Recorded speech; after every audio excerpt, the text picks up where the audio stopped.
말씀 위에 굳게 서리라.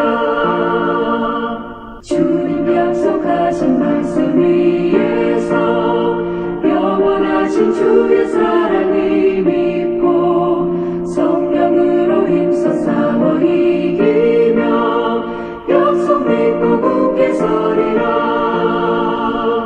굳게 서리 영원하신 말씀 위에 굳게 서리 굳게 서리 그 말씀 위에 굳게 서리라.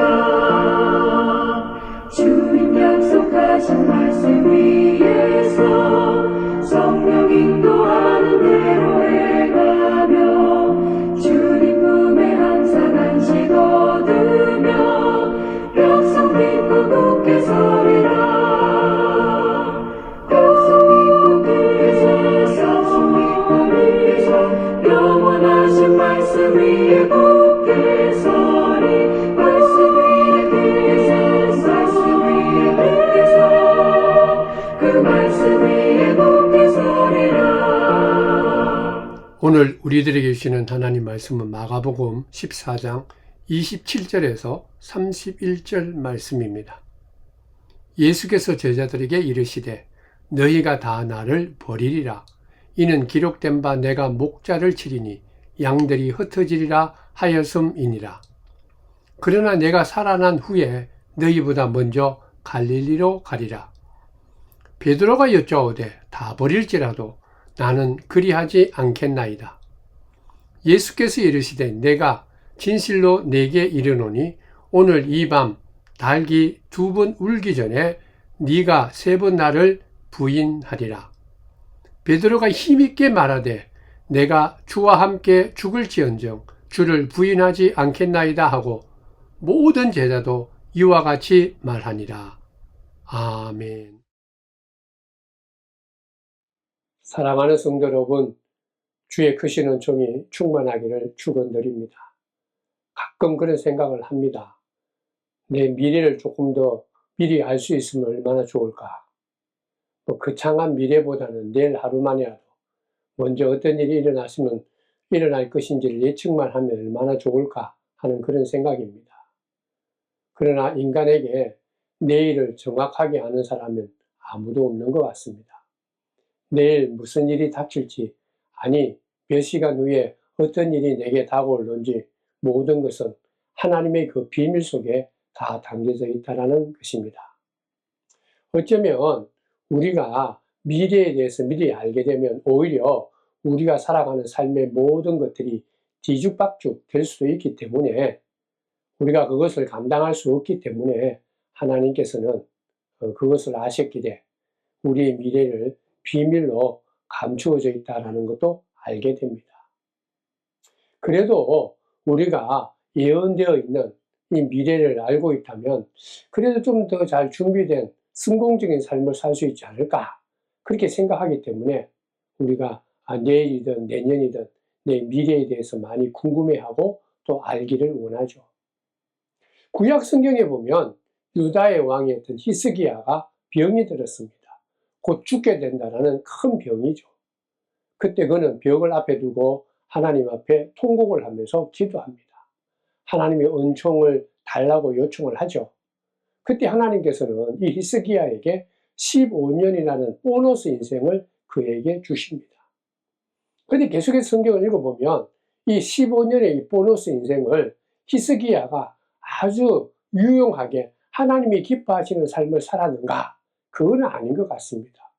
오히려 잘못된 일로 그 시간을 낭비함으로 인해서 유다가 망하는데 그가 유다 나라가 바벨론 포로 생활을 하게 되는 그 단초를 만드는 잘못을 저지르는 것을 알 수 있습니다. 성도 여러분, 우리가 미래를 알게 되면 내 자신을 더 반성하고 더 유용하게 잘 쓰겠다라는 것, 그건 내 생각이지 실제로는 우리는 더 악하게 되고 잘못된 방향으로 갈 수 있다는 그 사실을 우리는 분명히 알아야 됩니다. 오늘 본문 말씀을 통해서도 예수님께서는 그것을 우리들에게 가르쳐주고 있습니다. 가룟 유다에게 예수님께서 예언을 하시죠. 네가 나를 버리고 배반하고 하나님이 원하시지 않는 길을 갈 것이다. 그렇게 예언하셨습니다.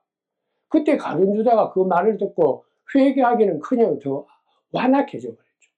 돌아올 수 없는 길을 그냥 넘어버렸습니다. 또 오늘 본문에 보면 베드로에게도 똑같은 얘기를 예수님께서 하십니다. 예언의 말씀이죠. 네가 오늘 밤에 닭이 울기, 2번 울기 전에 네가 3번 나를 부인한다. 그때 그는 그렇습니까 예수님? 그렇다면 내가 회개하겠습니다.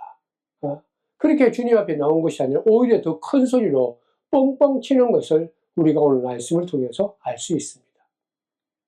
오늘 본문은 우리들에게 분명히 가르쳐주고 있습니다. 하나님께서 원하시는 것은 내일, 모레, 내년에 네가 잘할 수 있는 그것보다 오늘 주신 이 하루를 더 훌륭하게, 더 하나님 보시기에 합하게 살아가는 것이다. 지금 우리들에게는 내일보다는 오늘이 더 중요하고 오늘이 있다라는 것을 늘 기억하고 살아가는 것이 바로 은혜의 삶이요 믿음의 삶이다. 그걸 가르쳐 주는 것이죠.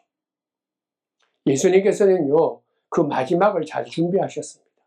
특별히 제자들과 함께 마지막 유월절 식사를 하시면서 마지막으로 가룟 유다에게 예언의 말씀도 하셨고 또 한 사람이었던 베드로에게도 얘기하는 것입니다. 베드로야, 네가 나를 부인하게 될 거다. 베드로는 깜짝 놀라죠.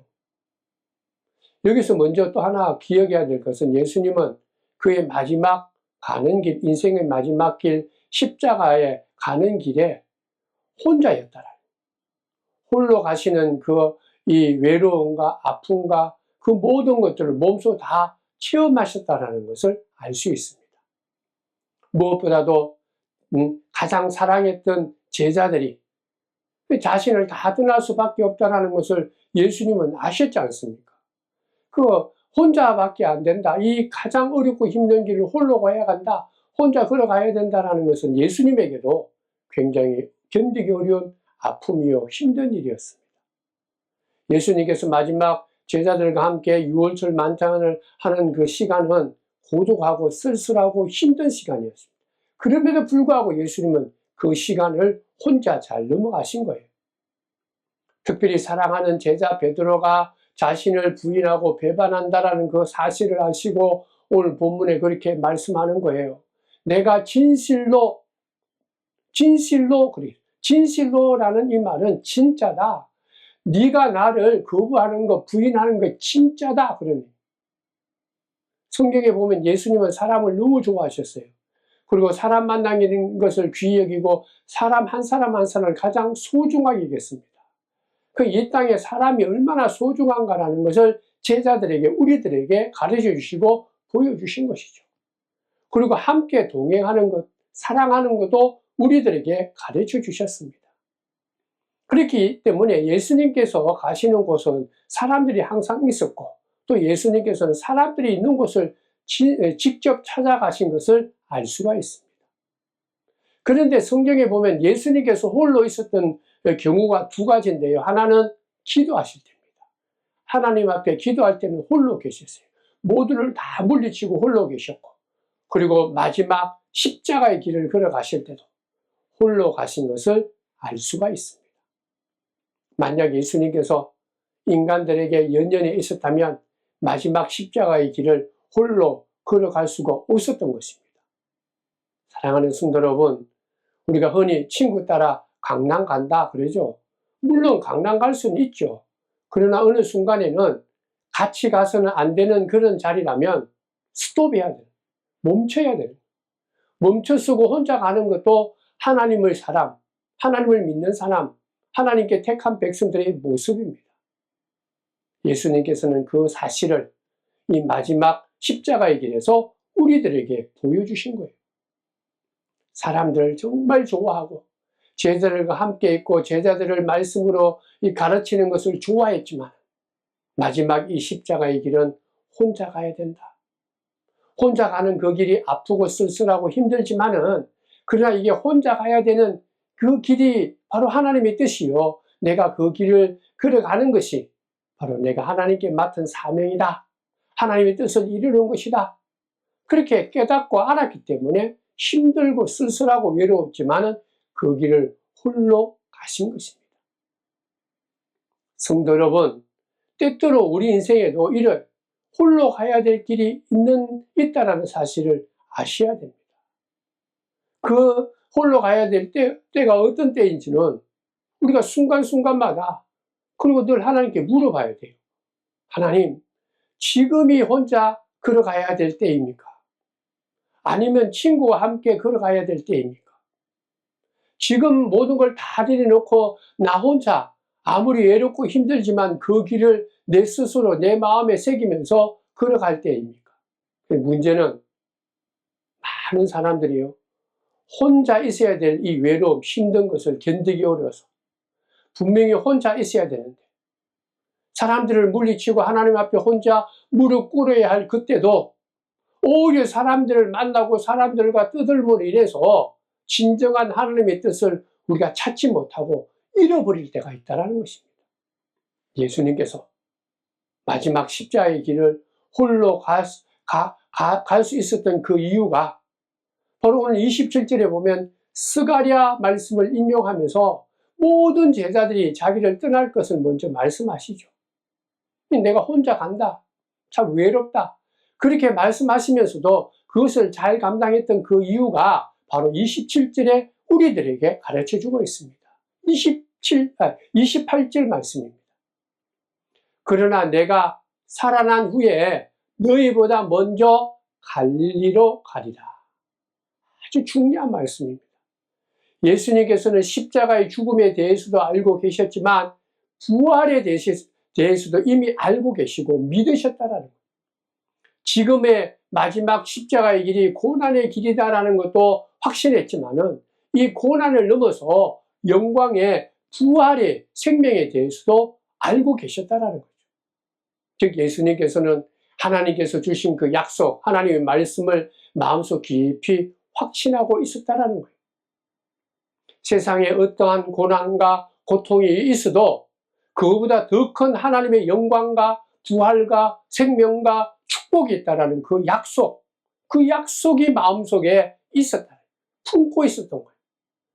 그 약속을 마음속에 믿고 확신했기 때문에 지금 마지막 가는 그 길이 힘들고 외롭고 정말 여러 가지 많이 쓸쓸해도 전혀 흐트러짐이 없이 홀로 그 길을 당당하게 걸어가신 것입니다. 저와 여러분들은 분명히 아시는 것이 있습니다.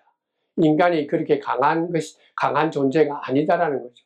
때리면 아프고 누가 상처를 내면 고통스러워하는 것. 맷집이 좋은 사람이 별로 없습니다.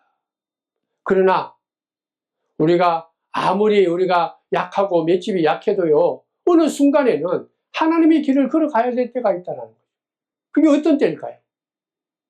내 마음속에 진리가 되시고 생명이 되시고 부활되시는 주의 약속을 마음속에 품고 확신을 가질 때면 하나님을 사랑하고 하나님과 함께 가는 것이 내 인생에 가장 중요하다. 하나님을 사랑하는 것, 믿는 것이 내 인생에 가장 중요하다라는 것을 확신할 때는 우리는 흔들림 없이 당당하게 그 누구에게도 눈치 보지 않고 어떤 세상의 소리에도 우리가 흔들리지 않고 그 길을 걸어갈 수 있다는 거예요. 베드로는요, 예수님이 가장 좋아했던 수제자였습니다. 근데 실제로 베드로를 보면 문제점이 많죠. 성격이 좀 급하죠. 다른 말로 하면 좀 가볍습니다. 촐랑거립니다. 또 일관성이 없어요. 변덕이 있는 그런 사람입니다. 적극적이었지만 금방 실수하고 무너지고 잘 가던 길도 금방 멈춰서는 그런 제자가 베드로예요. 그럼에도 불구하고 예수님은 그러한 성격을 다 알고 있는데도 불구하고 베드로가 갖고 있는 잠재력을 아시고 그가 예수 안에서 분명히 새롭게 변화될 수 있는, 그래서 그 누구도 감당할 수 있는 그런 능력이 있다는 것을 예수님은 보신 것이죠. 이러한 베드로가 있었기 때문에 예수님께서는 먼저 이러한 베드로를 문제점이 있었지만은 그를 택하신 거예요. 이건 어떻게 보면 지금 저와 여러분들이 믿는 데에도 큰 힘이 되는 거예요. 소망이 있는 말입니다. 성도 여러분, 만약에 사도 바울과 같은 사람만 제자가 된다면 강인한 의지력이 있어야 돼요. 지식이 있어야 됩니다. 학벌도 높아야 돼요. 세상적으로 많은 것 누려야 되는 거예요. 그래야 예수를 믿는데, 그런데 이 사도 바울을 예수님께서 택하기 전에 먼저 베드로와 같은 인물을 택하셨다라는 것, 하나님의 백성으로 하나님이 가장 사랑하는 제자로 뽑혔다라는 것은 우리 일반적인 사람에게는 너무나 큰 위로요, 희망이요, 우리에게는 기쁨입니다. 베드로는 가방끈이 짧은 사람이에요. 물고기 잡는 것이 전부였어요. 다른 사람들에게 뽐낼 수 있는 사회적인 지식이 있는 사람이 아닙니다. 세상 사람들을 향해서 내놓을 수 있는 그런 것들이 없는, 요사이로 말하면 흙수저, 아주 천한 사람으로 평가받을 수밖에 없는 그런 인물이에요. 그럼에도 불구하고 예수님은 그에게 아주 큰 희망을 보신 거예요. 가능성을 보신 거예요. 이 예수 안에서 분명히 변화되어서 복음의 역사를 하는데, 하나님의 일을 하는데 가장 중추적인 임무를 할 것이다 라는 거기에 대한 가능성, 기대를 예수님께서는 보신 거예요. 성도 여러분, 그런 점에서 우리 모두도 어떤 사람도 이 베드로보다 못한 사람이 없지 않습니까? 우리가 다 할 수 있다라는 거예요. 오늘도 하나님께서는 우리를 부르셨어요. 우리의 가능성을 보시면서 베드로를 불러서서 너는 이제 반석이다, 개바다, 축복해 주신 거 우리 아시죠? 그러나 실제로 성경을 보면 베드로는 반석이 아니라 먼지였습니다. 푹석푹석 가라앉은 그런 진흙 덩어리와 아주 부족한 자죠. 그렇지만 예수님께서는 부족하고 먼지 같은 베드로였지만 너는 반석이다, 축복해 주시고 은혜를 베풀어 주신 거예요. 얼마나 충동적이고 호기를 잘 부리고 이 부족한 문제가 많은 이 베드로였지만은, 그러나 베드로가 갖고 있는 장점 중에 하나는 도전의식, 모험의식이 있습니다. 예수님께서 한밤중에 바다 위를 걸어올 때 다른 제자들은 다 무서워서 벌벌 떨고 어찌할지 모를 때 베드로가 정말 예수님이십니까? 우리 선생님 맞습니까? 그럼 나보고 물 위로 걸어오라 명령해 보십시오. 여러분들 이렇게 얘기하는 게 쉬운 것 같을까요? 이게 어려운 거예요. 아무나 할 수 있는 게 아닙니다. 근데 예수님께서는, 베드로는 그 예수님을 믿고 말한 거예요. 그게 오너라 그랬죠. 걸어간 것을 볼 수 있습니다. 여러분들, 누구나가 하나님께 받은 달란트는 다 있습니다. 그렇기 때문에 우리들도 문제는 많지만은 베드로처럼 우리가 도전의식, 모험의식은 있어야 돼요. 너무 얌전하게 예수 믿는 것을 확신하지만은 그것을 드러내지 않는 것, 이 얌전한 모습 어떤 경우에는 참 좋지요. 그러나 예수를 믿고 예수를 사랑하고 예수님을 따라가려면 그저 얌전만 빼면 안 된다. 어떤 경우에는 모험도 해야 되는 거예요. 예수님을 위해서라면, 하나님을 위해서라면, 하나님의 이름으로 선한 일을 한다는 것은 하나님께 헌신하고 봉사한다는 것. 그때 좀 손해가 있고 내가 좀 아픔이 있고 외롭다 할지라도 부딪혀 봐야 돼. 부딪혀야 된다. 우리가 부딪히고 하나님의 말씀을 내가 마음속에 확신을 갖고 힘들고 외롭지만 그 길을 걸어가며 하나님의 살아계심을 깨닫게 되는 것입니다. 알게 되는 거예요. 그게 오늘 베드로를 통해서 예수님께서 우리에게 가르쳐주신 가장 귀한 말씀입니다. 근데 분명히 오늘 말씀 보면 베드로는 아직까지는 좀 천방지축과 같은 어리석은 자죠. 문제가 있습니다. 그래서 베드로에게 예수님께서 마지막으로 말씀하시는 거예요. 이 고비를 넘겨야 된다. 다시 한 번 더 그에게 귀한 시간을 주신 거예요. 이 베드로가 갖고 있는 문제점 중에 가장 큰 문제는 변덕입니다. 일관성이 없는 거예요. 진리 가운데 예수님께 딱 붙어있는 견고함이 약한 거예요. 중심이 잘 흔들린 거예요. 너무 감성적으로 뒤흔들리는 모습이 베드로의 약한 모습입니다. 그래서 예수님께서 마지막 그 성품을 아시고 다시 한 번 더 흔드시는 거예요. 베드로야, 정말 네가 내 제자가 되려면 이 마지막 고비를 넘겨야 된다. 그렇게 말하는 거죠. 근데 베드로는 그 얘기를 듣고 오늘 본문 29절과 30절에 이렇게 말합니다. 베드로가 여쭤오되 다 버릴지라도 나는 그리하지 않겠나이다. 예수께서 이르시되 내가 진실로 내게 이르노니 오늘 이 밤 닭이 2번 울기 전에 네가 3번 나를 부인하리라. 여기 본문의 닭은 수탉을 얘기한다고 합니다. 여러분들 아시죠? 새벽 민목에 우는 이 닭은 대체로 이 수탉이라고. 정말 크게 울리지 않습니까? 자기가 최고로 잘난 것처럼 우렁차게 울죠. 수탉이 아주 교만하게 이렇게 꼿꼿대기라고 외치는 것처럼 베드로는 다른 사람은 다 버릴지라도 나는 버리지 않겠습니다. 그렇게 주장한 거죠. 그때 이렇게 주장했던 베드로가 바로 그 순간에 고개를 숙이면서 나 저 예수를 모른다. 어린 여성이 물었을 때 나 저 사람 모른다 저주하면서 예수님을 부인하게 된다라는 거예요. 예수님께서 베드로에게 말하는 거예요. 너 여태까지 잘난 체 많이 했는데 너가 이제 네 자신의 밑바닥을 지금 알았으면 좋겠다.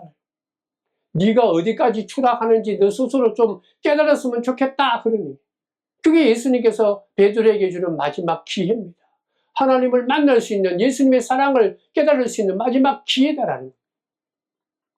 예수를 믿는다라는 것, 예수님을 따른다라는 것은요, 무너지는 거예요. 무너지더라도 철저하게 무너지고 깨지는 것입니다. 우리가 생각할 때 보면 이것이 이 밑바닥이다 생각하는 것보다 더 내려가는 것이 바로 예수를 믿는 거예요. 우리가 예수님의 믿음에서도 기쁨이 없고 예수님을 온전히 헌신 못하고 따라가지 못하는 그 이유는 딱 하나예요. 교만하기 때문에. 예수님을 따라가기는 따라가는 내 능력을 믿고 내 능력을 뽐내면서 예수님을 따라가기 때문에 예수님께 내 모든 걸 맡긴다 하면서 다른 주머니를 차고 가는 거예요. 이거는 안 됩니다. 그러면서 예수님을 따라가기 때문에. 오늘 본문에 보면 이 베드로의 또 다른 안타까운 점이 있는데 그는 용기 있는 점이 어떻게 보면 장점이면서 단점입니다. 큰 믿음이 있었죠. 그래서 그는 자신 있게 이 두려움도 모르고 용기 있게 얘기합니다. 다 내 친구 옆에 있는 이 요한이나 아니면 야고보 이 친구들 다 배반해도 나는 배반하지 않겠습니다. 그렇게 외친 자가 베드로 아닙니까? 근데 이게 문제예요, 문제. 여러분들 남과 비교해서 다른 사람들은 다 버릴지라도 나는 괜찮은 사람입니다. 나는 그래도 잘 믿는 사람입니다. 그렇게 생각하는 그게 바로 큰 문제예요. 여러분들 교만합니다라는 그 생각 뒤에는요, 열등감이 있는 거예요. 교만함은 열등감이 함께 있는 그런 생각이기 때문에 조금만 자기를 알아주지 못하고 내세우는데 그것을 받아주지 못하면 안절부절 못하죠. 그래서 오히려 이러한 어리석은 열등감은요, 더 못된 우월의식이 생겨서 남을 짓밟는 거예요. 오늘 예수님께서는 마지막으로 베드로에게 가르쳐주고 싶은 것이 이거예요. 베드로야, 너는 너인데 왜 남하고 자꾸 비교하느냐? 남은 하나님께 맡겨라. 너는 너 자신만 생각하면 되는 거야. 너는 네 모습 그대로 그냥 나를 오느라. 너가 다른 사람들하고 비교할 수 있는 존재도 아니고 또 비교당할 존재도 아니고 너는 이 세상에 하나님께 선택받은 정말 귀한 사람이야. 다른 사람하고 비교하면서 뽐내지도 말고 열등의식도 가지지 말라. 그걸 예수님은 가르쳐주는 것입니다. 성도 여러분, 믿음이 뭘까요? 신앙을 가진다는 게 뭘까요? 예수님을 믿는다는 게 뭘까요? 이 같은 내 마음속에 있는 열등감, 교만함, 이 우월의식의 이 모든 어리석음을 뛰어넘는 것. 그걸 다 십자가 앞에 내어놓고 예수님께서 우리에게 새롭게 주시는 새로운 피조물, 새로운 자아의식, 예수님이 우리에게 허락하시는 새로운 가치관을 갖는 것. 그게 바로 믿는 거예요. 새롭게 거듭난다라는 얘기가 그거다라는 거예요. 너는 이제부터 하나님의 아들이다, 딸이다. 너는 하나님께 사랑받는 존재다. 너가 어떻게 생겼든지 간에 너는 네 모습 이대로 하나님께서 사랑하고 또 내가 사랑한다. 그것을 가르쳐주신 것이 예수님. 그걸 내가 확신하는 거예요. 여러분들, 우리가 부족하니까 어떤 경우에는 사람 앞에서 좀 폼 잡을 때가 있죠. 뭐 괜찮습니다. 근데 너무 자주 하면 안 되는 거예요. 가끔은 우리가 할 수 있는데 내가 좀 괜찮은 사람이다. 이 정도 조금 자랑하는 거는 또 어떤 경우는 귀엽게 봐줄 수가 있지만은, 그러나 아셔야 됩니다. 하나님과 하나님 말씀 앞에서는 절대로 우리가 폼 잡아서는 안 돼요. 하나님 앞에, 하나님 말씀 앞에 우리가 교만해서는 안 됩니다. 내놓을 있는 존재가 아니에요. 교만해서는 안 되는 거예요. 우리는 철저하게 하나님 앞에 나갈 때마다 예수 이름으로 나가서, 주님, 제가 듣겠습니다. 주의 말씀을 제게 가르쳐 주시옵소서. 무엇이든지 내가 그대로 따르겠습니다. 오늘도 내게 하나님께서 말씀해 주시면 그 말씀을 통해서 내가 누구인지를 바로 깨닫고 그 말씀을 붙잡고 이 땅에 하나님이 기뻐하시는, 하나님이 원하시는 그 일을 이루면서 살겠습니다. 성도 여러분, 주님께서는 오늘도 우리 예배 시간을 우리들에게 허락해 주시고 우리들을 초청하시고 우리에게 찾아오신 것입니다. 그러면서 우리에게 있는 이러한 베드로의 여러 가지 문제점을 보시고 흔들어대는 거예요. 물어보십니다. 너 정말 나를 사랑하느냐? 너 정말 나를 믿고 따라올 수 있느냐? 나만 바라볼 수 있느냐? 세상에 어떤 것보다 내가 네 인생에 가장 귀하고 우선적인 것을 너가 믿고 따라올 수 있는가? 우리는 베드로처럼 호기 있게 할 수 있습니다. 다른 사람은 몰라도 나는 할 수 있습니다. 그렇게 대답하기보다는 예수님, 부족합니다.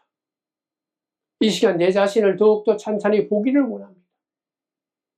내가 얼마나 연약하고 부족한지를, 얼마나 어리석은지를, 교만한지를, 내 인생의 가장 밑바닥까지 내려가서 깨어져서 예수님의 음성을 바로 듣고 새롭게 허락하시는 하나님의 은혜와 은총을 받기를 원합니다.